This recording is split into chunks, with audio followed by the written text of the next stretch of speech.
హల్లెలూయా, హల్లెలూయా. ఇంతవరకు మీరు నిజమని నమ్మిన నిజాన్ని అబద్ధమని తెలియపరచడానికి మీ ముందుకు వచ్చారు. దేవుని స్తోత్రం. నేను రావడం కాదు, మీ నా దేవుడైన ప్రభు అయిన క్రీస్తు మీ ముందు నిలబెట్టాడు. హల్లెలూయా. ఏ మాట చెప్పాను మీకు? నేను ఇంతవరకు నిజమని నమ్మినటువంటి అబద్ధాన్ని అది నిజము కాదని రుజువు చేయడానికి మీ ముందు ఉంచాడు దేవుడు. దేవుని స్తోత్రం. కొన్నిసార్లు మన కళ్ళు నిజమని నమ్మిస్తాయి, మన హృదయానికి మనసుకి అది అబద్ధమని గ్రహిస్తారు. దేవునికి మహిమ కలుగును గాక. హల్లెలూయా. కొన్నిసార్లు మన కళ్ళు నిజమని నిజ నిర్ధారణ చేసి మనకు చూపిస్తాయి, కానీ అది అబద్ధమని మన హృదయం ఆత్మ గ్రహించగలిగే శక్తి దేవుడికి ఉంది. కారణం ఏంటంటే దేవుడు హృదయాలోచనలు ఎదుర్కొన్నవాడు, శక్తి సంపన్నుడు. ఆయన స్వాధీనం అందించుకునే ఆత్మని నడుపుతాడు కనుక ఆత్మకి గ్రహించే మనసు, గ్రహించే జ్ఞానం కూడా ఇచ్చాడు. ఈ సందర్భాన్ని మీకు తేటగా తెలియజేస్తాను. ఒక్కొక్కసారి మనం బైక్ కానీ లేక సైకిల్ కానీ ఒక వాహనం కానీ డ్రైవ్ చేసుకుంటూ వెళ్ళిపోతుంటాం. ఒక ఆలోచన తలపులతో విపరీతంగా నింపబడి ఆలోచనలు నిమగ్నం అయిపోయి అలాగే గన్నవరం వెళ్ళవలసిన వాళ్ళు గణేష్ నగర్ వైపు వచ్చేస్తారు. చాలా దూరం వచ్చాక అక్కడ కొన్ని టెంపుల్స్, దుకాణాలు కనపడ్డప్పుడు, కొంతమంది మనుషులు కనపడ్డప్పుడు అటు వెళ్ళవలసిన ఇటు ఎందుకు వచ్చేస్తాం మనం? అప్పుడు అక్కడ ఏమవుతుంది? మనకి ఏమవుతుంది? ఏమవుతుంది చెప్పండి? జ్ఞాపకము త్రోవ తప్పిపోయాం. కళ్ళు చూస్తూనే ఉన్నాయి కదా, మరి కళ్ళు చూస్తూనే ఉన్నాయి కానీ త్రోవ తప్పించాయి. అది ఎవరు గ్రహించారు? కొంత దూరం వచ్చాక పరిసర ప్రాంతాన్ని గ్రహించిన తర్వాత మన ఆత్మ, మన మనస్సు గ్రహించి మన ఆత్మకు చెప్పి తెలివి విజ్ఞానం మరలా డైవర్ట్ చేసింది. అయ్యో ఇలా వచ్చేస్తున్నామంటే మనం వెళ్ళాల్సిన అట్టుకోట ఇటెందుకు వస్తున్నామటువంటి తలంపు వచ్చి మరలా వెనక్కి తిరిగి వెళ్తాం. ఇప్పుడు చెప్పండి, మనం నిజమని మనల్ని చూపిస్తూ త్రోవలు నడిపిస్తూ నిజమని నమ్మించి కన్నులారా మనం చూపించి మన త్రోవ తప్పించిందైతే కన్ను తప్పించిందా లేదా? మాట్లాడాలి మీరు. మాట్లాడకపోతే మీకు అర్థం కాలేనట్లేక తప్పించదు లేదా? అలాగే బైబిల్ విషయాల్లో కూడా కొన్ని సందర్భాలు మనం నిజమని నమ్ముచు అబద్ధాన్ని నమ్ముతున్నాం. దేవునికి మహిమ కలుగును గాక. కారణం ఏంటంటే సరైనటువంటి అవగాహన లేక, పరిశుద్ధ గ్రంథాన్ని చదువుకోక, చదివేటప్పుడు పరిశీలనగా చదవక, ఆ చదువుతున్నట్టు ఆ వాక్య పాత్ర ఉన్నటువంటి లేఖనాల్ని అర్థము చేయమని, పరిశీలనగా తెలుసుకునే మనసమని, ప్రభు సందులో ప్రార్థన చేసి ప్రార్థనాపూర్వకంగా లేఖనాలు చదివే క్రమమైన భక్తి లేక ఇటువంటి మాయలో, ఇటువంటి అబద్ధంలో అబద్ధాన్ని కూడా నిజముగా నమ్మి ముందుకెళ్ళిపోతున్నాం మనం. దేవునికి మహిమ కలుగును గాక. హల్లెలూయా. ఇప్పుడు మీ ముందు ప్రశ్నిస్తాను, యాకోబు మోసగడా మంచివాడా? చెప్పాలి మీరు. చాలా కాలం వాక్యం విన్నారు యాకోబు గురించి కాబట్టి చెప్పాలి మీరు. యాకోబు మోసగడా మంచివాడా? Please tell me. Very good. ఇంకా చెప్పాలి. యాకోబు మోసగాడా మంచివాడా? మోసగాడు. ఇంచుమించు అందరికీ కూడా ఈ ఆలోచన తెలుసు. సండే స్కూల్ పిల్లలు కూడా అడిగితే యాకోబు మోసగాడనే అంటారు. అలాగే చెప్పండి. యాకోబు అనగా మోసగాడని అర్థం కూడా చెప్తారు కొంతమంది, కానీ సత్యము కాదు. సత్యం అనేది లోకంలో ఉంది, సర్వసత్యం అనేది దేవుని పాదాల దగ్గర ఉంది. ఆ సర్వసత్యాన్ని సంపాదించుకుంటేనే కానీ, ఈ సత్యము నువ్వు తెలుసుకోలేవు. దేవుని స్తోత్రం. యాకోబు మోసగాడని అందరికీ పరిచయం. ఎంతమంది విషయంలో మోసగాడని పరిచయం? మొట్టమొదటిగా అన్నదమ్ముడైన ఏశావుని మోసగించడని పరిచయం. రెండోది తండ్రిని మోసగించడని పరిచయం. మూడోది తన మామ అయినటువంటి లాభాన్ని కూడా మోసగించడని పరిచయం. విశ్వాస ప్రజలకి, విశ్వాస సర్వ సమాజానికి, దైవ సంఘాలకి ఈ 3 పరిచయాలు బాగా తెలుసా తెలీదా? తెలుసు. కానీ అది నిజము కాదని లేఖనము ద్వారాగా మీకు బయలుపరచడానికి దేవుడు ఏదైనా సిద్ధంగా ఉన్నాడు. దాన్ని నమ్మడానికి సిద్ధమేనా? దేవునికి మహిమ కలుగును గాక. హల్లెలూయా. చూడండి, ఇక్కడ లేఖనాలకు వెళ్దాం మనం. మీరు యాకోబు మోసగాడు అంటున్నారు. లేఖనం చెప్తుంది మంచివాడని చెప్తుంది. మనం పరిగణించినటువంటి మనకు పరిచయమైన అన్నదమ్ముల విషయంలో కానీ, తండ్రి విషయంలో కానీ, తన మామైన లాభాన్ని విషయంలో కానీ అతను ఎక్కడ కూడా మోసగాడు కాడదని లేఖనం రుజువు చేస్తుంది. ఆ లేఖనాన్ని చూపించడానికి మీకు ప్రయత్నం చేస్తున్నారు. ఆది కాండము పరిశుద్ధ గ్రంథం నుండి ఆది కాండము 25వ అధ్యాయం 30వ వచనం నుంచి 34వ వచనం వరకు చదివి సహకరించండి.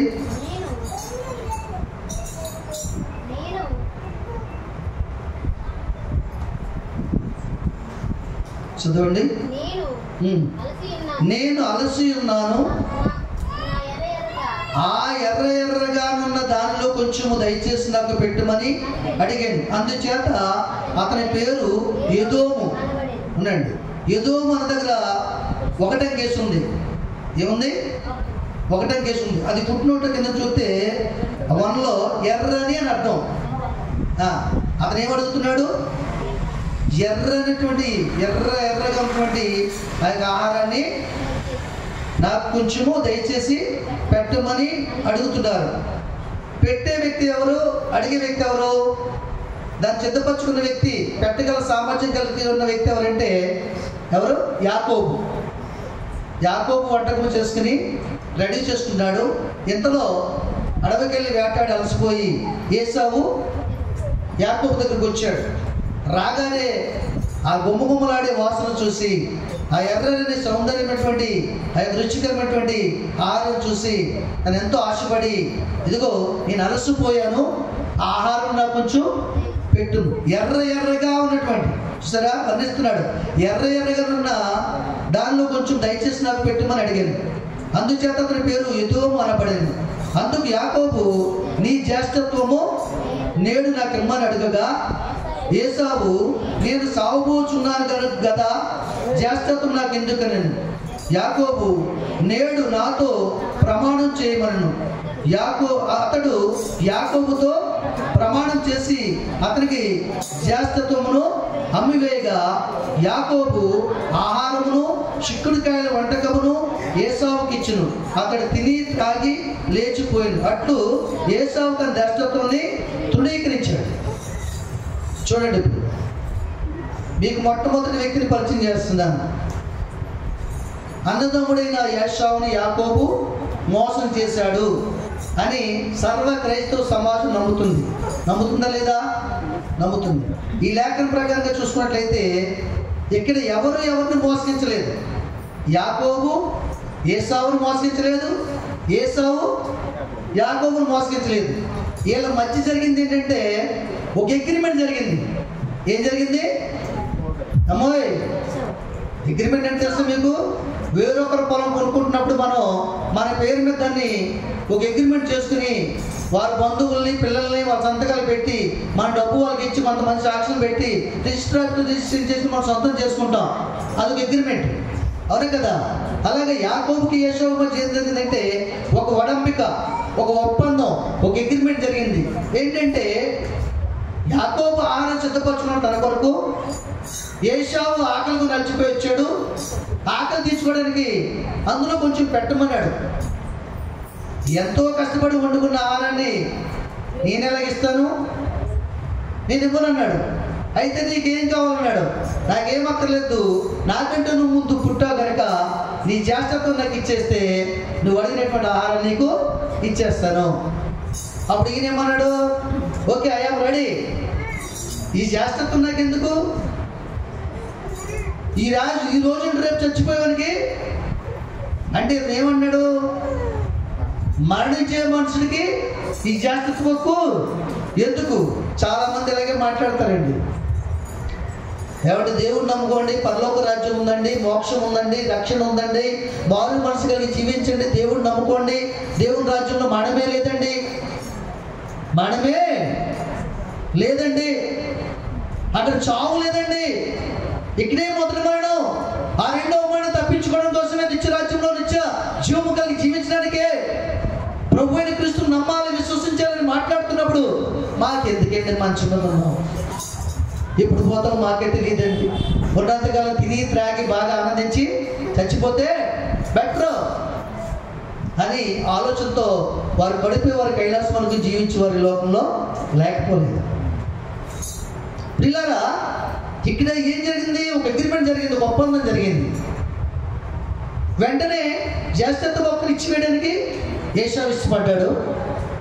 ఇచ్చిన వెంటనే అక్కడ ప్రమాణం చేయించాడు. అదే రిజిస్ట్రేషన్ అంటే. అర్థమవుతుందా? ఆ రోజుల్లో రిజిస్ట్రేషన్స్ లేవు, కానీ దేవుని నామంలో ప్రమాణం చేయడమే దేవుని బిడ్డలు మాట తప్పరని నమ్మకంతో ప్రమాణం చేయించాడు. ఇదిగో ఈ దినము నుంచి నా జ్యేష్ఠత్వ హక్కుని నీకు ఇచ్చివేస్తున్నాను, నాకు అక్కర్లేదు ఇది, దీనివల్ల నాకు ఏం ప్రయోజనమో లేదు, తీసివేసుకుని నా ఆకలి తీర్చు, నా అవసరత తీర్చు అని చెప్పినప్పుడు వెంటనే ప్రమాణం చేయించాడు. దేవుని నామంలో యాకోబు ప్రమాణం చేయించి ఎప్పుడైతే ప్రమాణం చేశాడో అప్పుడే ఆ స్థితిని కోల్పోయాడు ఏశావు.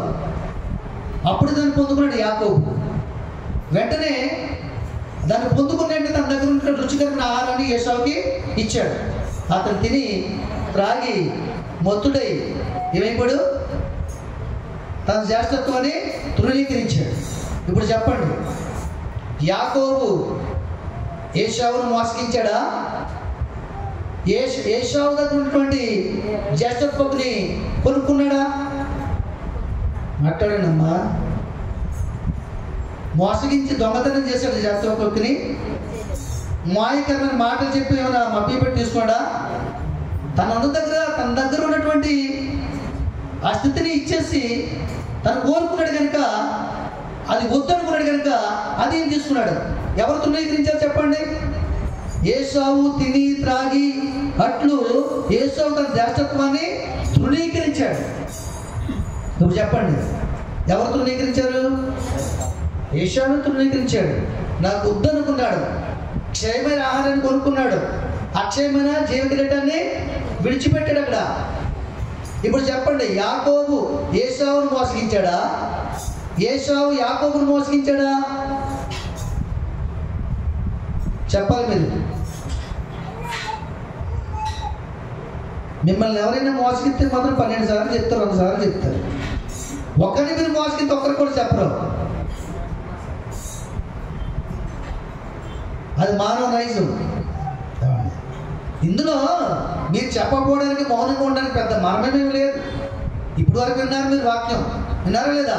ఇందులో ఏశావు యాకోబును మోసగించలేదు, యాకోబు ఏశావును మోసగించలేదు కదా. ఒక ఒప్పందం ప్రకారంగా ఆయన దగ్గర ఉంది, ఈయన ఆశించాడు, ఆయన ఇచ్చాడు, ఈయన దగ్గర ఉంది, ఆయన పొందుకున్నాడు. దీంట్లో మోసం ఏమన్నా? ఇప్పుడు యాకోబు మోసగాడా మంచివాడు చెప్పండి. ఇందాకేమన్నారు మీరు? ఇందాకేమన్నా చెప్పండి. ఇందాక మోసగాడు అన్నారా? మరి మాట మారుతున్నారు ఏంటి? యాకోబు చెప్పండి, మంచివాడా మోసగాడా? మంచివాడు. మంచివాడే కదా. నిజానికి ఆ వండిన ఆహారంలో ఒక కొంచెమైన, ఒక గుప్పుడైన ఆహారం తిని మిగతాది ఇస్తే మోసగాడు. వండిందంతా ఇచ్చేసాడు, జ్యేష్ఠత్వం అంతనే ఒక్కని పొందుకున్నాడు. ఇక్కడ ఎవరు తృణీకరించారు జ్యేష్ఠత్వాన్ని? ఎవరు తృణీకరించారు? ఏశావే తృణీకరించాడు. చాలా సందర్భాల్లో నీకు రావాల్సిన ఆశీర్వాదాన్ని సరైన సమయానికి రాక, క్రమంగా దేవుని సన్నిధిలో గడపక, నిబంధన చేసుకోక, నీవు కూడా ఈ లోక సంబంధమైన ఆహారాన్ని ఆశించి, అవసరతను ఆశించి, ఆ స్థితిగతులను ఆశించి నిజమైన దేవుని ఆరాధనని, ఈ దినము నీకు కలగబోయే ఆశీర్వాదాన్ని నీకు నువ్వే తృణీకరించుకుంటున్నావేమో, నిన్ను నువ్వే మోసగించుకుంటావు ఏసావులాగా. ఒకసారి ఆలోచించే ప్రియ సహోదరి సోదరి. ఇప్పుడు చెప్పండి, యాకోబు మోసగాడా మంచివాడా? మంచివాడు. ఎదటి వాళ్ళు ఉన్నటువంటి జ్యేష్ఠత గొప్ప ఎంత విలువైందో తెలుసుకున్నవాడు, అనుభవిస్తున్నవాడు, కలిగి ఉన్నవాడు తెలుసుకోలేకపోయాడు. సరే, ఎందుకంత ఆరాటం పడ్డాడంటే ఆయన దానికి కారణం కూడా ఉంది. ఆ సంగతిని ఏసావు మర్చిపోయాడు, యాకోబు జ్ఞాపకం ఉంచుకున్నాడు. తల్లి గర్భంలో ఉన్నప్పుడే జ్యేష్ఠత గొప్ప కోసం పెనుగులాడాడు లేదా? ఆ పెనుగులాటను భరించలేక, రెబెక్కమ్మ తల్లి, ఈ బాధ నొప్పి నేను భరించలేకపోతున్నాను, సంతానం లేదని అనుకున్నాను, కానీ ఈ పోరాటాన్ని నేను భరించలేకపోతున్నాను అన్నప్పుడు దేవుడు వారి మధ్య కార్యము చేశాడు. దేవుని స్తోత్రం. అక్కడ యాకోబుని ఓడించి ఏశావు ముందుకొచ్చాడు. మీకు సంగతి తెలుసా? యాకోబుని ఒకసారి, యాకోబు అనే ప్రాణాన్ని ముద్దని ఒకసారి, ఏశావు అనే ప్రాణం ముద్దని ఒకసారి రెబెక్కమ్మ గర్భంలో వేయలేదు దేవుడు. 2 ముద్దలు ఒకసారి వేశాడు. 2 ముద్దలు ఒకసారి వేశాడు. కానీ ఎవరైతే ముందు బయటకు వస్తారో వాళ్ళే పెద్దవారు కదా. మన జీవితంలో కూడా అంతే. మన జీవితంలో స్త్రీకి 2 కవలపిల్లలు పుట్టారు అనుకోండి, ఎవడు ముందు పుడితే ఆడే పెద్దోడు. అవునుగా చెప్పండి. వెనకాల పుట్టినోడు చిన్నోడు. అవునుగా చెప్పండి. అవును కదా. బయటకు రావడాన్ని బట్టి, జన్మించడం బట్టి పెద్ద చిన్న పడుతుంది తప్ప గర్భం ఇద్దరు సమానమే. కానీ అక్కడ కూడా పోరాడినప్పుడు కూడా గెలవలేకపోయాడు. ఏశావు బయటకు వచ్చాడు. ఒక సందర్భం వచ్చింది. అప్పటి నుంచి జ్ఞాపకం ఉంచుకున్నాడు, దాన్ని మధ్యలో పెట్టుకున్నాడు, దాన్ని సంపాదించుకున్నాడు. దేవుని వాక్యాన్ని మర్చిపోయే వారిలా ఉంటే, మీ బ్రతుకుల్లో, మీ జీవితాల్లో దేవుడు చూస్తున్న మేలు మర్చిపోయే వారిలా ఉంటే, దేవుడి ఇచ్చిన ఆజ్ఞల్ని కట్టలు మర్చిపోయేలాగా ఉంటే ఎప్పటికీ పరలోక రాజ్యాన్ని సంపాదించుకున్నాడు. కూర్చుండడం, వెళ్ళిపోవడం, పాటలు పాడడం, వినడం ఇంతే. అవునంటారు కాదంటారా? దేవుని స్తోత్రం. ఇప్పుడు అన్నదమ్ముడైన ఏశావుని యాకోబు మోసగించలేదు. ఈ విషయంలో మోసగాడు కాదు అన్న విషయం నిజ నిర్ధారణ అయిందా? మీకు అయిందా లేదా? దేవుని స్తోత్రం. హల్లెలూయా. చూడండి, అక్కడ ఆ తర్వాత విషయం చూద్దాం. చూడండి, ఆదికాండము 27వ అధ్యాయం. ఆదికాండం 27వ అధ్యాయము 8వ వచనం నుంచి చూడండి. ఇక్కడ, కాబట్టి నా కుమారుడా, నా మాట విని నేను నీకు ఆజ్ఞాపించినట్టు చేయము. నీవు మందకు వెళ్ళి 2 మంచి మేక పిల్లలను అక్కడి నా యొద్దకు తెమ్ము. వాటితో నీ తండ్రికి ఇష్టమైన రుచిగల భోజ్యములను అతనికి చేసేదను. నీ తండ్రి మృతు పొందక ముందు అతడు వాటిని తిని నిన్ను ఆశీర్వదించినట్లు నీవు వాటిని నీ తండ్రి యొద్దకు తీసుకుని పోవాలన్నాను. అందుకు యాకోబు, నా సహోదరుడిని ఏశావు రోమము గలవాడు, నేను నున్నని వాడిని కదా. ఒకవేళ నా తండ్రి నన్ను తడువు చూసును కదా, అప్పుడు నేను అతని దృష్టికి వంచకుడగునుగా తోచిన ఎడల నా మీదకి శాపమే గాని ఆశీర్వాదం తెచ్చుకున్నదని చెప్పాను. అయినను అతని తల్లి, నా కుమారుడా, ఆ శాపము నా మీదకు వచ్చును గాక. నువ్వు నా మాట మాత్రము విని పోయి వాటిని ఎద్దుకు తీసుకుని రమ్మని చెప్పగా అతడు వెళ్ళి వాటిని తన తల్లి ఎద్దుకు తీసుకుని వచ్చాను. అతని తల్లి అతని తండ్రికి ఇష్టమైన రుచిగల భోజనంలో సిద్ధపరచను. దేవునికి స్తోత్రం. చూడండి, ఈ రెండో విషయం ఏంటంటే, ఆశీర్వాద విషయంలో తండ్రిని మోసగించిన వాడు యాకోబు అని సందర్భానికి వస్తున్నాం మనం. ఏమండి, ఇక్కడ తండ్రి దగ్గర ఏమున్నాయి? ఆశీర్వాదాలు ఉన్నాయి. ఈ ఆశీర్వాదాలు ఎవరికి ఇవ్వాలనుకున్నాడు తండ్రి? Yes, God bless you. మీకు మాత్రం రాదు. ఎవరికి ఇవ్వాలనుకున్నాడు? పెద్ద కుమారుడు ఏసావుకి. ఎవరు? ఇస్సాకు. తండ్రి అయిన ఇస్సాకు పెద్ద కుమారుడు ఏసావుకి ఈ ఆశీర్వాదం ఇవ్వాలని ఆలోచన చేసి బాగా కష్టపడేవాడు ఇతనే. ఇంట్లో బాగా కష్టపడి కట్లు కుట్టు రావాలన్నా, వేటాడికి రావాలన్నా, తండ్రికి మాంసం వేటాడికి వచ్చి తృప్తిపరచాలన్నా ఏసావు చాలా ఆసక్తి కలిగిన వాడు, శక్తి కలిగిన వాడు, పని చేయడానికి ఇష్టపడేవాడు. ఎస్పెషల్లీ తండ్రిని ఎప్పుడు సంతోషపరిచేవాడు. కాబట్టే ఇస్సాకు అయినటువంటి తండ్రి ఏసావుని ప్రేమించేవాడు. తల్లి అయినటువంటి రెబెకా యాకోబుని ప్రేమించేది. యాకోబుని ఎందుకు ప్రేమించేది అంటే మనోడు ఇలాంటి పనులు ఏం చేసేవాడు కాదు. శుభ్రంగా పొద్దున్నే టిఫిన్ చేసేసి బట్టలు మార్చుకుని స్నానం చేసి ప్రార్థన చేసుకుని తల్లి అనగానే తిరుగుతుండేవాడు. ఎందుకు? ఆ స్పూన్ పట్టరా నాయన, ఆ తప్పేల పట్టురా, ఆ గిన్నె పట్టురా, ఇవన్నీ ఇలా అంటుంటే అందించేస్తుంటాడు వెళ్ళి. ఏమండి, ఆవిడ చేయవలసిన పని అయితే చేస్తుండేవాడు సగం. అప్పుడు నాకు ఎడుగు ఎంతో మంచోడు, నాకు సహకారంగా ఉన్నాడు. ఆడపిల్ల లేకపోయినా సరే ఆడపిల్లలాగా అలాంటి పనులు చేసినటువంటి మగపిల్లలు తల్లికి ఇంత అంత ముద్దు కాదు. ఈ గుర్రెక్కి తిరిగేస్తారు. దేవుని స్తోత్రం, హల్లెలూయా. ఏమండి, అలా చేస్తున్నప్పుడు ఈ తల్లికి ఎవరంటే ప్రేమ? యాకోబు అంటే, తండ్రికి ఏసావు అంటే. ఒకరోజు బాగా ఆకలిగా ఉన్నాడు. ఎవరు? తండ్రి అయినటువంటి ఇస్సాకు. పెద్ద కుమారుని పిలిచి అంటున్నాడు, నాయన నేను చాలా ఆకలిగా ఉన్నాను రా, త్వరగా వెళ్ళి నా కొరకు మంచి వేటాడి మంచి మాంసం సిద్ధపరిచి నా కొరకు ఆహారం సిద్ధపరిచి నా ఆకలి తీర్చిన ఆయన అని అడుగుతాడు. అడిగినప్పుడు ఆ మాటకు తెలిసి మంచి ఏసావు వేటకి వెళ్ళిపోతాడు. ఆ మాట తల్లి అయినటువంటి రెబెకా వింటుంది. యాకోబు విండవు, రెబెకా వింటుంది. విని నువ్వు అలా చూసినట్లయితే నా దగ్గర ఉన్న ఆశీర్వాదాలన్నీ నీకు ఇచ్చేస్తాను నాయన, నీకు ఇచ్చినాక మనసుగా ఉన్నాను కానీ తృప్తిపరచు. దేవుని విషయంలో కూడా ఇస్సాకు విషయంలో దేవుణ్ణి పెట్టుకోండి. అర్థమవుతుందా? ఏసావు విషయంలో ఉండండి. ఏదైనా దేవుని దగ్గర నుంచి పరిపూర్ణంగా మనం పొందుకోవాలంటే ఆయన తృప్తిపరిచే మనస్సు కలిగి ఉండాలి. ఆయన తృప్తిపరిచే ఆత్మీయ జీవితం కలిగి ఉండాలి. ఆయన తృప్తిపరిచే భక్తి కలిగి ఉండాలి. ఆయన తృప్తిపరిచే విశ్వాసం కలిగి ఉండాలి. ఓర్పుని కూడా ఆయన దగ్గర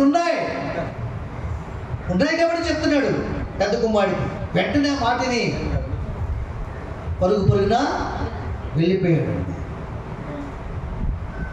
ఈ ఆహార విషయంలో ఆ జ్యేష్ఠతను కోల్పోయిన సంగతి తెలియదు.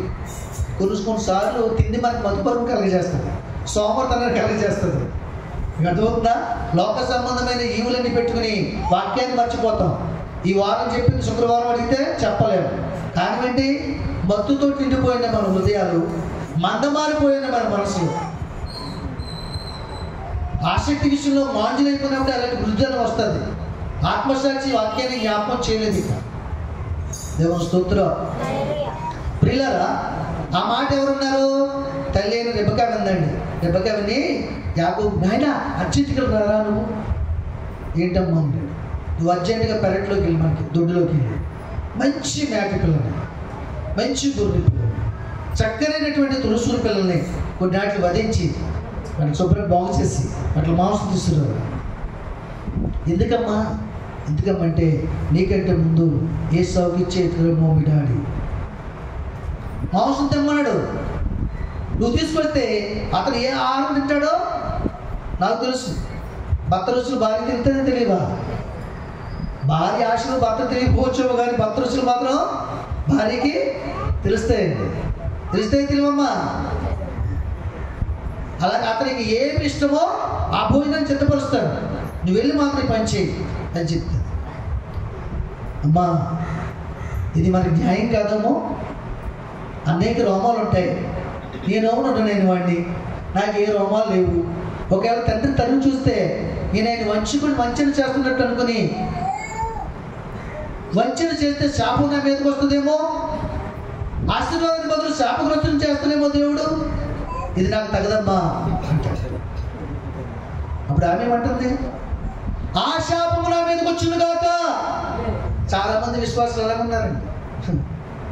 ఆదివారం వెళ్ళకపోయినా పర్లేదులే, ఆ శాపం మా మీదకి వస్తుంది, మీదకి వస్తుంది, అల్లాడిపోతాడు, కేకలేసేస్తాడు, అత్తమాటి గడిగేస్తాడు.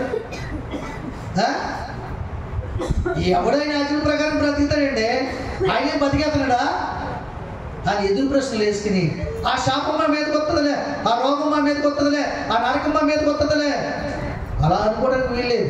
అలాగనుకునే వాళ్ళు ఎవరంటే, అలాగనుకుని జీవించే వాళ్ళు ఎవరంటే వాళ్ళ తథ్యము తదాస్తి అనేది ఎవరికంటే దేవుడు అంజలికి మాత్రమే, నీకు మాత్రం కాదు. నీకు తీర్పు ఉంది, నువ్వు అనుకుంటే సరిపోదు. ఆ శాపం నా మీదకి వచ్చింది కాక అని అన్నప్పుడు ఇంకేం చెప్పగలరు? అతను ఇంకేం చెప్తాడా?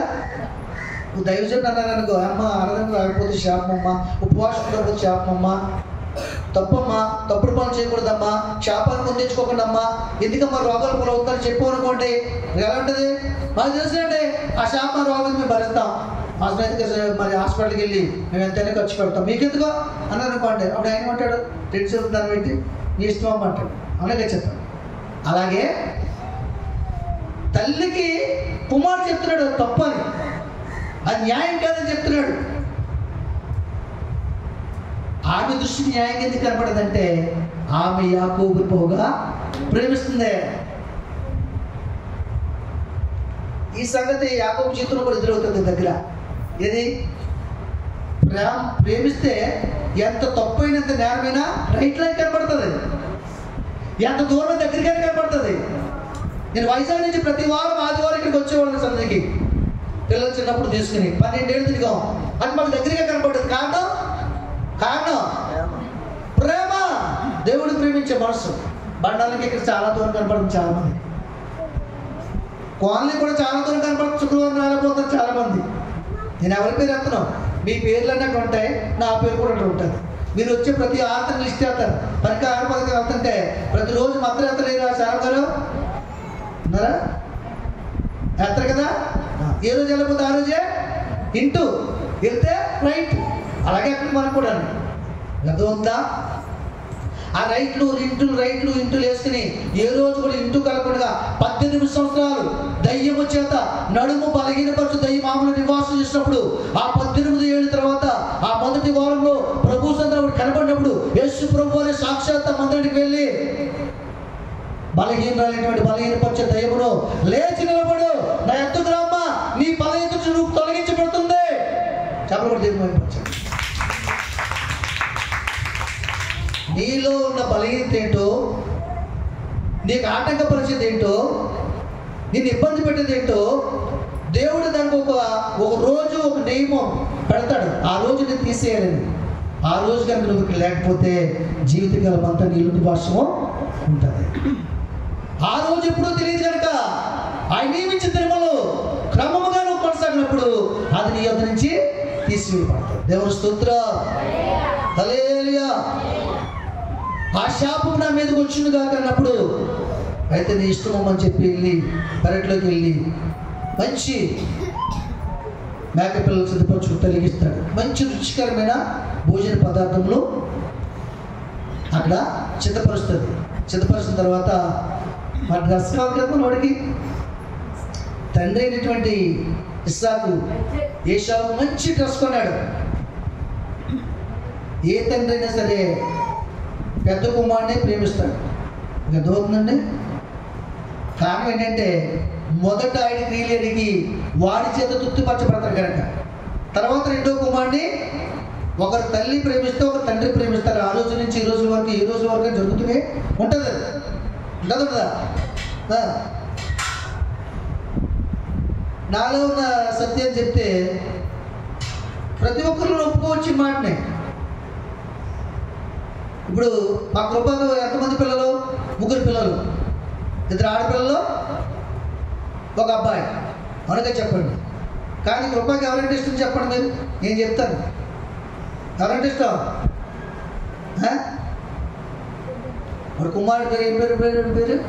రవి అంటే చాలా ఇష్టం. ఆడి మనసు ఆ మనసు ఒకటి. అవునా కదా? మా అబద్ధం చెప్తున్నానా? చెప్పాలి నువ్వు, నిజమే చెప్తున్నాను. దేవుని స్తోత్రం, హల్లెలూయా.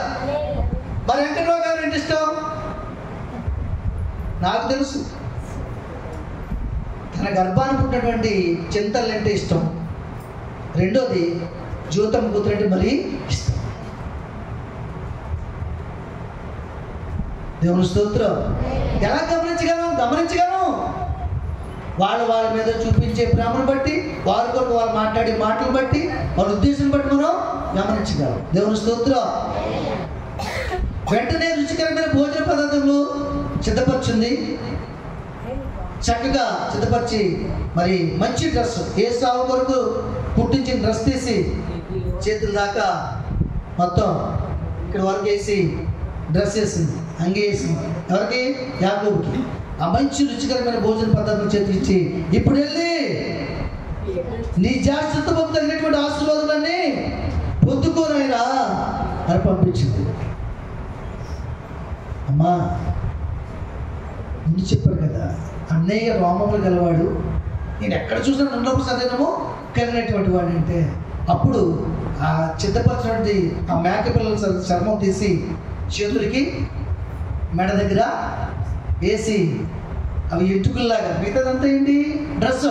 చేతులు మెడ దగ్గర మాత్రం కొంచెం చాలి, మెడ చుట్టూ అవి పరిచి ఆ మేక పిల్లల శరీరాన్ని ఎంటుకలతోటి చేతులకి చుట్టి పంపించింది. వెళ్ళాడు, తండ్రి దగ్గరికి వెళ్ళాడు. నాయన, నీ కొరకు రుచికరమైన భోజన పదార్థాలు సిద్ధపరచుకొచ్చాను అంటున్నాడు. ఎవరు? యాకోబు. ఇంత తొందరగా నీకు ఎలా దొరికేసాయి? ఇంకా నువ్వు వేటకి వెళ్ళాలి, అడవులు ఇంత తొందరగా ఎలా సిద్ధపరచగలిగావు? ఇవన్నీ కూడా నువ్వు నమ్మిన దేవుడే నాకు సిద్ధపరిచాడు కాబట్టి నేను తేగలిగాను అని చెప్పడంతో సరే తీసుకుంటాడు. నాయన, దగ్గరికి రా, నాకు ముద్దు పెట్టు అంటాడు తండ్రి. దగ్గరికి రా, నాకు ముద్దు పెట్టింటాడు. దగ్గరికి వచ్చినప్పుడు చేతులు తడుగు చూస్తాడు తండ్రి. తడుగు చూస్తానే రోమములు కలిగి ఉన్నాయి కదా. మరి నాయన, నువ్వు యాసావువేనా? అవును, నేను యాసావుని. ఇది తప్పు పట్టొచ్చు మీరు. తల్లి శాపం వస్తుందని చెప్పింది. ఇతరులు మనం ఏంటి తెలుసా? తండ్రికి లోబడే మనసు లేదు, కానీ తల్లికి లోబడే మనసు, తల్లిని ప్రేమించే మనసు ఉంది.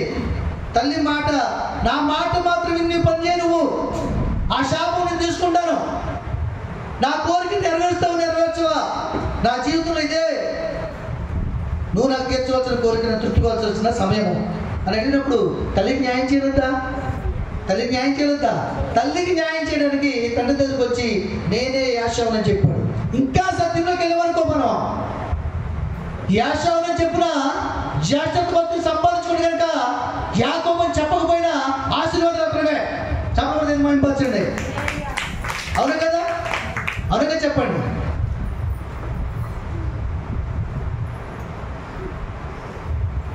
పేరు మారితే ఏముంది? సంతకం అనేది ఉంది కదా. అవునుగా చెప్పండి. అందుకనే ధైర్యంగా చెప్పగలిగాడు. జ్యేష్ఠత్వకు నేను ఎలాగా సంపాదించుకున్నాను, జ్యేష్ఠుడికి కదా ఈ ఆశీర్వాదాలు, జ్యేష్ఠుడికి కదా తండ్రి ఇస్తున్నాడు, జ్యేష్ఠుడు కాబట్టి కదా నీకే ఇస్తాను తప్ప యాకోబుకు లేవని చెప్పలేదు, కానీ నీకే ఇచ్చేస్తున్న అర్థం ఏంటంటే లేవని అర్థం, అంతే కదా. ఆ జ్యేష్ఠత్వ హక్కును పొందుకున్నాను కనుక నేను ఈ అబద్ధాన్ని నిజంగా చేసి దీన్ని పొందుకోవడం న్యాయం ఉందా కాదా? కాబట్టి నిజంగా లేదనుకో తండ్రిని మోసగించినట్టే. తల్లి కోరికను తీర్చాలి, తల్లిని తృప్తిపరచాలి, ఆశీర్వాదాలు పొందుకోవాలి. ఒకవేళ ఈ లోపల వచ్చి తల్లికి చెప్పకపోతే, తల్లి ఈ ప్రయత్నం చేయకపోతే, ఈ లోపల యాష వచ్చి ఆ తెచ్చినటువంటి మాంసం సిద్ధపరిచి తండ్రికి ఇచ్చి ఈ ఆశీర్వాదాలన్నీ పట్టుకెళ్ళిపోతే ఈ జ్యేష్ఠత్వకు ఇవేంటి చెప్పండి మీరు? జ్యేష్ఠత్వం కొనుక్కోరు కదా, మరి ఈ లీవ్ ఎక్కడ పోతుంది? అందుకని సంపాదించుకోండి. ఇది మోసమని ఆయన చెప్పండి. అర్థం కాలేదు మీకు? ఇక్కడ తండ్రిని మోసగించాడా? తన హక్కును తను నిలబెట్టుకున్నాడా? తన హక్కు తత్వం తను నిలబెట్టుకున్నాడు. అందుకే కదా కొనుక్కున్నాడు. దానికి సహకరించి తల్లి కూడా న్యాయము చేశాడు. ఇప్పుడు చెప్పండి, యాకోబు తండ్రిని మోసగించాడా? తల్లి ఇష్టాన్ని నెరవేర్చడానికి తండ్రి దగ్గరికి వెళ్ళి ఆశీర్వాదాన్ని పొందుకున్నాడా? తల్లి ఇష్టాన్ని నెరవేర్చడానికి పొందుకున్నాడు. దానివల్ల వచ్చే శాపం లేదు, తల్లి మీదకి వెళ్తుంది, నష్టం లేదు.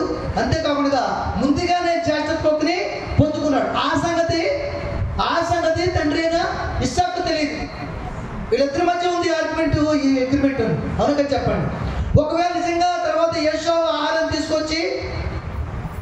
తీసుకొచ్చాక తిని భుజించి ఏశావుకి ఇచ్చినట్లయితే నిజాలు తెలిసిన తర్వాత తండ్రి ఇస్సాకు కూడా బాధపడతాడా? పడ్డా? ఈ విషయాన్ని నా దగ్గర ఎందుకు దాచావు ఏశావు? ఈ విషయాన్ని నా దగ్గర ఎందుకు దాచావు యాకోబు? జ్యేష్ఠత్వకు నీకు అమ్మ వేసినట్టు అన్న నువ్వెందుకు తెలియపరచదు నాకు? వాడికి ఆశీర్వాదం ఇచ్చినట్టుగా నన్ను ఎందుకు ప్రేరేపించావు నువ్వు? అప్పుడు మోసగాడండా? దాచినందుకు మోసగాడండా అంటాడండా? మరి దాచిపెట్టి మోసగాడు అనిపించుకోవడం బెటరా తండ్రి దగ్గర? ఆ జ్యేష్ఠత్వకును పొందుకుని ఇది న్యాయం ఎంచుకుని తన మీదకి వచ్చే శాపాన్ని తల్లి తీసుకుంటుందని చెప్పినప్పుడు బలపరచబడి తండ్రి దగ్గర ఆశీర్వాదం పొందుకోవడం అన్యాయమే, న్యాయమా? న్యాయమే. కానీ మనం ఇంతవరకు ఏది నమ్మాం చెప్పండి? యాకోబు తండ్రిని మోసగించాడు. అవునా? అదే కదా నమ్మం.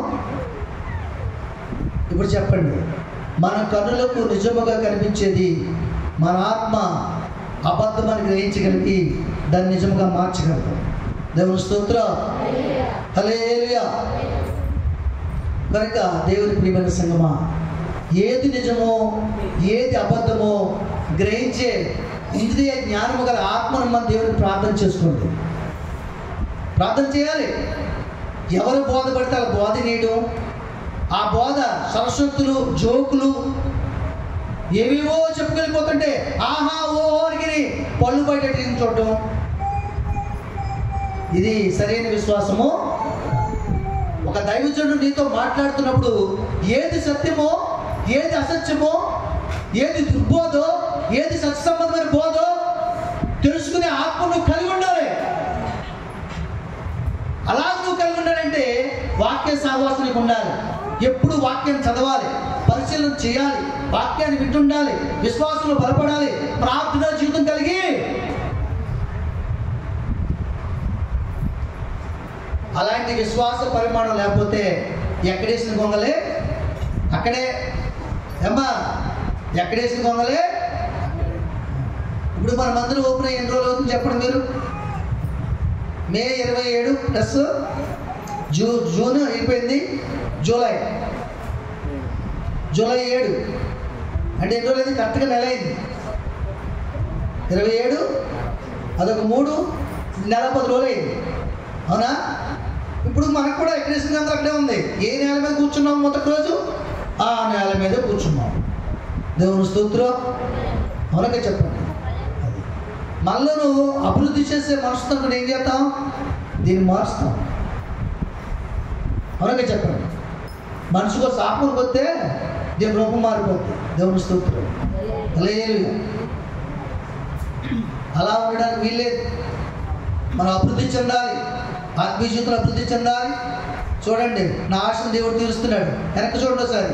చప్పలు కూడా దేవుడు మైపరచండి, చప్పలు కొట్టండి. హల్లెలూయా. సత్యం ఇలాగే పనిచేస్తుంది. మీ కళ్ళెదురు కనపడుతుంది. చూడండి, మాటంగా తీసుకుంటున్నారు సాపలో.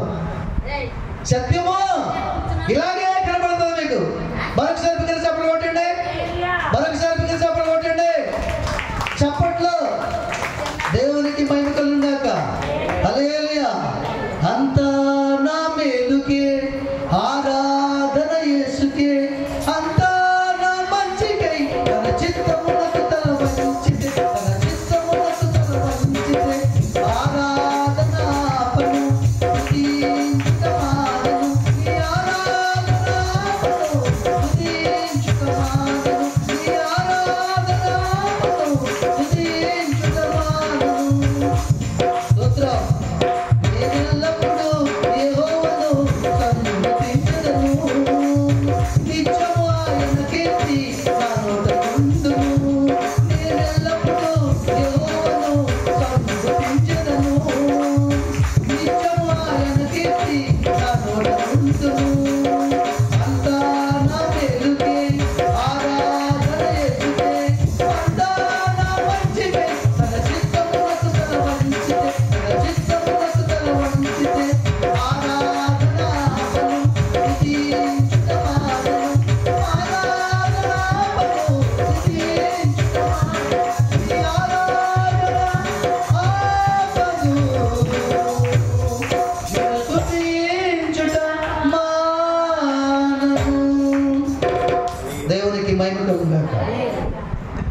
మోకరించండి, చిన్న ప్రార్థన చేసుకుంటాం. పరిశుద్ధుడానికి వందనాలు, స్తోత్రాలు. నిజమే తండ్రి, మా కనులకు నిజమని కనపడేది, మా ఆత్మ సత్యమని ప్రభా నిజమని కనపడే అబద్ధాన్ని సత్యమని గ్రహింప చేసే మాకు మనసు దయచేయండి. యాకోబు జీవితంలో మంచివాడిగా ఉంటే లోకమంతా మోసగాడిగా గుర్తిస్తుంది, అబద్ధుడిగా గుర్తిస్తుంది. ఆయన వేపబడేంత వరకు అలాగే గుర్తించాము తండ్రి. నీ దైవజ్ఞానం మమ్మల్ని అయిపోతాను ప్రభా, నీ సర్వసత్తులకు మమ్మల్ని నడిపించావు నాయన. కృప దయచేస్తాము. ఆయన తలవంచి పెట్టి దీవించండి, వాక్యానుసరమైన జీవితం దయచేయండి. ఆయన వాక్యించిన రక్షణ తృణీకరించుకుండగా, ఆరాధన తృణీకరించుకుండగా, పరలోక రాజ్యం తృణీకరించుకుంటారు ప్రభా. వ్యర్థమైన ఆహారం కొరుకుతారు ప్రభా. ఒక పూట కోటి కొరకు చేస్తూ నమ్ముకునే యేషోవాడి జీవితాన్ని మాలో తీసివేస్తారు ప్రభా. యాకోబు వాటి జీవితం దయచేయండి. ఇంతవరకు యాకోబు జీవితం మోసకరమైందని ఆ జీవితం వద్దనుకుంటాం తండ్రి. అది శ్రేష్టమైన జీవితం అని మాకు కనబరచాలి ఆయన. కనుక మీ చిత్తము జరిగించుతారు ప్రభా. తల్లిని సంఘానికి లోబడుతూ, తల్లిని సంఘంలో మాట వినబడేటటువంటి మాట ప్రకారంగా ప్రవర్తించి జీవిస్తూ మా బ్రతుకులు మార్చుకునే భాగ్యం ఇచ్చింది. యాకోబు కూడా తల్లి మాట వినాడు తండ్రి, ఆశీర్వాదాలు పొందుకున్నాడు ఆయన. తల్లి ఎంతగా కష్టపడతారు ప్రభా, దాన్ని సిద్ధపరిచి పరిచయం చేసి ఆ శాపాంతాన్ని మీద తెచ్చుకుంటాను. నిజమేనైనా తల్లి అనగా సంగమనిగా క్రీస్తుని మా శాపములను భరించావని, మా శాపములను భరించావని, మా పాపముల కొరకు అపరాధముల కొరకు నాయన నువ్వు బలైపోయిన సంగతిని గుర్తెరిగితే ప్రభా, నీ మాట లోబడి నానా నీ అందరూ ఆశీర్వాదాలు పొందుకునే భాగ్యం దయచేయండి. కృపానుగ్రహించండి. స్థిరమైన మనసు దయచేయండి. దుర్బోధనకు, చెడుబోధనకు నేను చెవియొగ్గే మనసు మాలో తీసివేయండి ప్రభా. అటు దుర్దశలు మాలో తీసివేయండి. సత్య సంబంధ బోధతో మమ్మల్ని నింపినైనా ఈ రాజ్యాన్ని సిద్ధపరిచి ఈ మహిమాత్మ వాడుకోమని, సమస్త ఘనత మహిమ ప్రభావం మీరు ఒక్కరే పొందుకోమని యేసయ్య శక్తి గల నామములో అడిగి విన్నాను పరమ తండ్రి. ఆమేన్.